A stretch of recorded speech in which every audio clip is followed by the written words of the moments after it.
So let and const are super important. Another very important concept related to values are operators. For example, in JavaScript, we can perform math. We can use the plus, minus, times, and division operator to perform math, and to, for example, divide 10 by 5. And what's important to know about JavaScript is that the plus operator for adding things cannot just be used for numbers, as I'm doing it here. And the difference between numbers and strings is that they don't have quotes around them. But instead, it can also be used with text. For example, hello plus world for concatenating two strings into one longer string.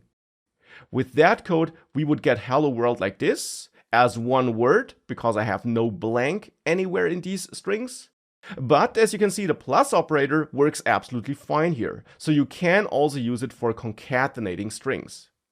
Now, besides plus, minus, times, and division, you also have some other crucial operators. For example, the triple equal sign operator, which is used for checking for equality.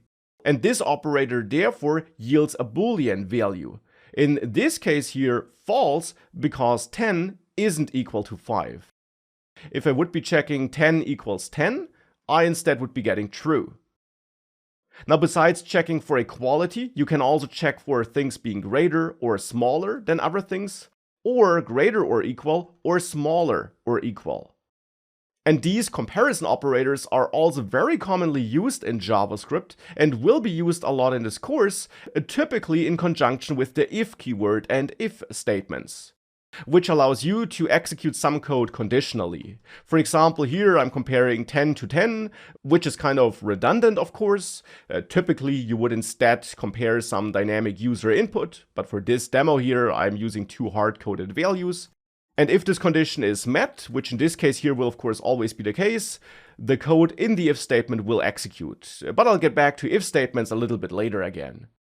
Here, if I reload this, I therefore get works, because of course this condition here is always met. Again, this is a redundant condition. In this course, in the apps we're going to build with React, you will see conditions that make more sense.